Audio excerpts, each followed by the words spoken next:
Hello 呀，家人们。哎，天生见面。Hello everyone. It seems like this is my destiny. I woke up alone at 5 a.m. and this biological clock is amazing. Today I'm here super inspired, reflecting on something that's been bothering me a lot. I've been working on this side project for over half a year, almost a year now. And you know, it's funny to think about how everything has been unfolding. I really want to ask a question: why are some men so confident?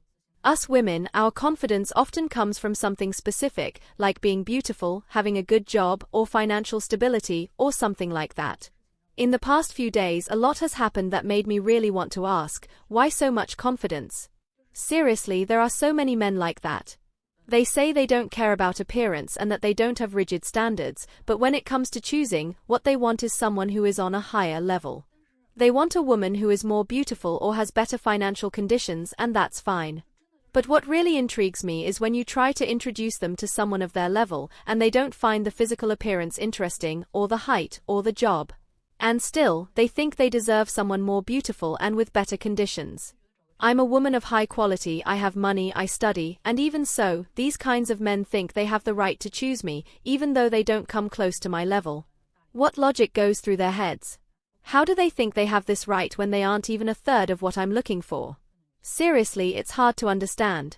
Many say, oh, it's the older women who are left behind. Okay, I admit, yes, we have higher standards and we're demanding, but most women still have a certain sense of reality. For example, I have many friends. They see a man who is a little taller with a good job and they ask, how is he? What do you think of him? And I say, if you want, you can meet him. But they say, I don't dare, I don't think I'm good enough for him. I reply, he's not that good looking, he doesn't have that much money, what's the problem? But when I see it, many men already at a certain age still want to date girls in their 20s or even divorced women, and they don't accept anyone with kids. I really ask why? It's so funny. Look, I'm already dink, I don't require the man to have a house or a car, because that's already a pretty demanding condition. I can't ask for more material things. If I like a good-looking man, I won't ask for more material things. Now, if he has everything, is rich and is around the same age, why would he choose a woman over 30 like me? I'm very aware of this. When I choose a man, I choose for something specific, either by appearance or economic condition, and that's fine. So why do so many men, when we reach this age, label us as older women, left behind, with high standards? I admit we have higher standards, but most of the women who are left behind are really good. And what about the men? Who here doesn't have some problem? But their standards? I really think it's not much better than mine. I'm not picky about appearance, but if you introduce them to a woman who's just a bit more common, they don't want her. They prefer young and beautiful girls. So tell me, what do they have that's so great? If that's the case, then stop looking. I thought about it. Since I'm picky and want a child-free lifestyle and can't find someone, okay, I'll move on, no problem. But you need to find someone with these and those requirements. And what do you exactly want? You want someone with good conditions, but it depends on how good you are too. You need to show your own worth. I don't understand. Sometimes I think that men think we are so self-sufficient, but we actually have very low self-esteem. Seriously, they have a confidence that I don't understand. How can they feel so confident? And when we ask, they say it's because we base everything on makeup.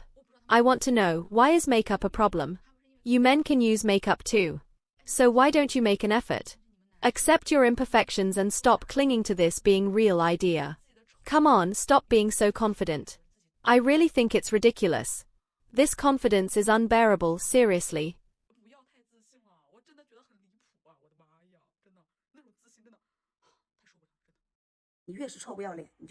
Where does my confidence come from? It comes from understanding my value and refusing to let anyone dictate what I should settle for. People often ask, why won't you lower your standards to find a man? Let me make it clear, my standards aren't high, they're realistic for a woman of my caliber. And if some find that arrogant, so be it.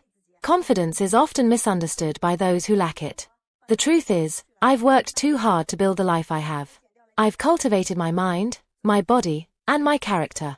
I've faced struggles that would break others, and yet here I am, stronger, smarter, and more self-assured. I've earned every ounce of self-respect I carry. So, no, I won't lower my expectations just to accommodate someone who isn't on my level. Even if I transformed into the so-called perfect woman, cleared my skin, erased every wrinkle, lost 30 pounds, and walked into a room looking like a magazine cover, it wouldn't matter. The wrong people will still find a reason not to like you. So why should I waste my time bending over backward for those who can't see my worth? I know exactly who I am, and I refuse to apologize for it. It's 2023, and I'm done with outdated ideas of what a woman should be. We live in a world full of desperate people willing to chase crumbs of attention. I'm not one of them. I'm not here to beg for affection or prove my value to anyone. I know what I bring to the table: intelligence, independence, resilience, and a life that I've built on my terms. Some people find this threatening. They call me too difficult, too independent, or too picky. But what they don't understand is that my standards are a reflection of my self-respect. Why would I let someone into my life who can't match my energy, my ambition, or my vision for the future? I'd rather walk alone than with someone who can't keep up. You know what? I used to struggle with this. There was a time when I doubted myself, especially after I had kids. Postpartum depression hit me hard. I felt like I wasn't enough, as a mother, as a woman, as a person. But that period of my life taught me something invaluable. No one is coming to save you. You have to save yourself. So I did. I invested in myself, mentally, physically, and emotionally. I started working out, reading, and surrounding myself with people and things that uplifted me. I stopped comparing myself to others and started focusing on becoming the best version of me. And the result? A woman who knows her worth and won't let anyone undermine it. Look, I get it. Society loves to tell women like me that we're too much, or that we'll end up alone if we don't settle. But let me tell you something. Being alone isn't the worst thing in the world. Losing yourself for someone who doesn't deserve you, that's the real tragedy. People ask me, why are you so confident? Because I know I'm irreplaceable. My value doesn't diminish because I'm single or because I don't fit into someone else's mold. My life isn't defined by whether or not I have a partner. It's defined by how I live, how I carry myself, and how much I respect myself. So, no, I won't lower my standards.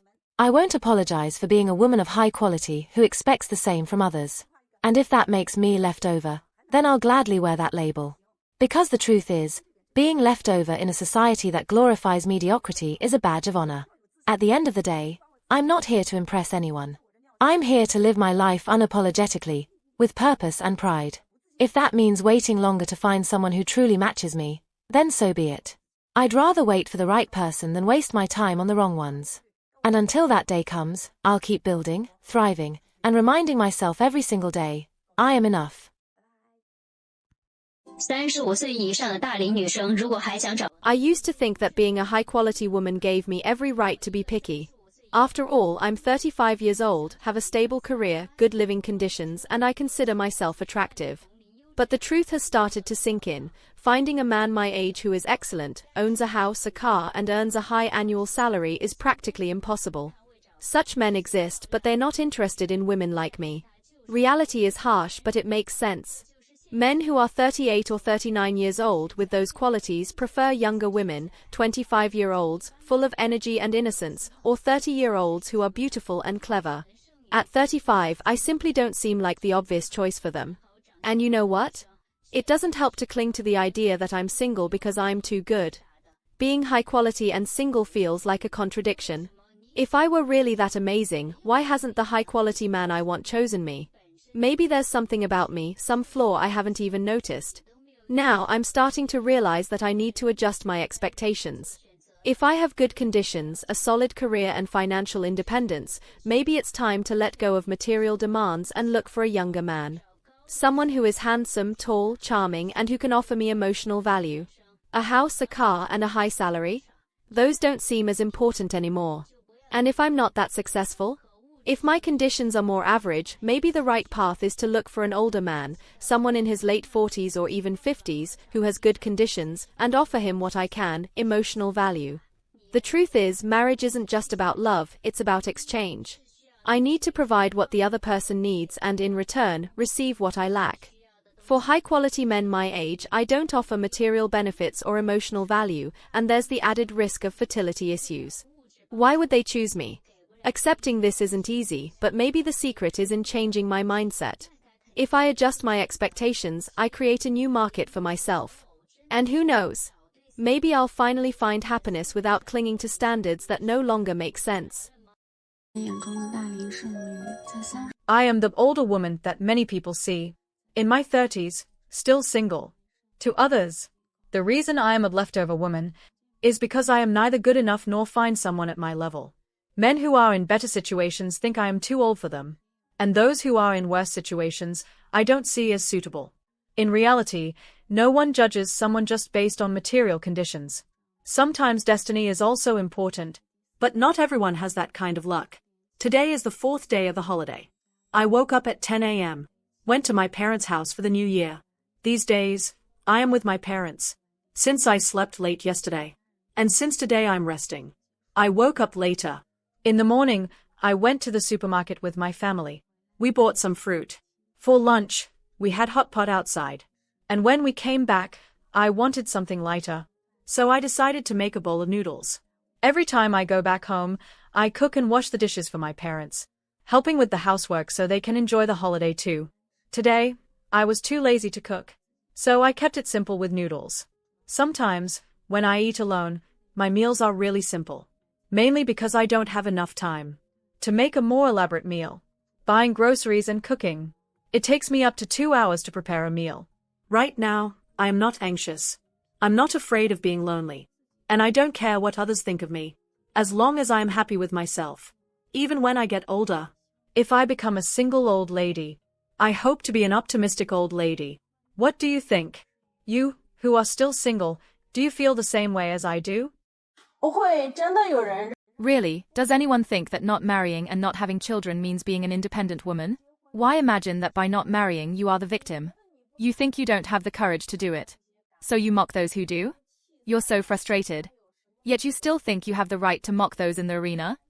Stop watching those bossy CEO romance dramas. And start paying more attention to the 80-20th rule of the animal world. It's a rule of iron. If you're part of the 20%, you know this very well.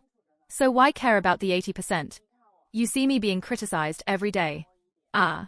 It doesn't bother me one bit. I'm even happy about it. I even use those criticisms as material. So, what others say, you really don't need to care. Some women in their 30s, who still can't get into marriage, feel very anxious, and think, no way, I'll just freeze my eggs. But why freeze them? In vitro fertilization is expensive and risky. Underground transactions. People living in poverty get pregnant naturally. Why would you subject yourself to that pain? Is it to wait for your so-called Prince Charming?